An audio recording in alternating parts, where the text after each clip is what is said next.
Nhạc sập sình nhạc vui quá vui, tiệc cưới mừng uyên ương sánh đôi, lễ ra mắt tay trong tay, chiếc nhẫn sinh kết duyên đôi mình.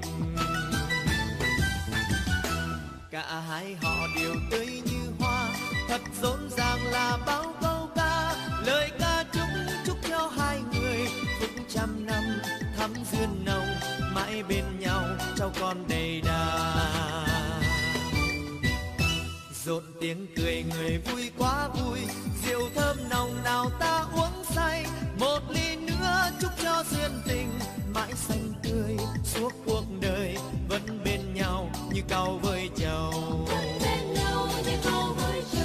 Này khăn đông đội tóc, này đôi guốc mọc mới, chiếc áo dài cài nhiều hoa.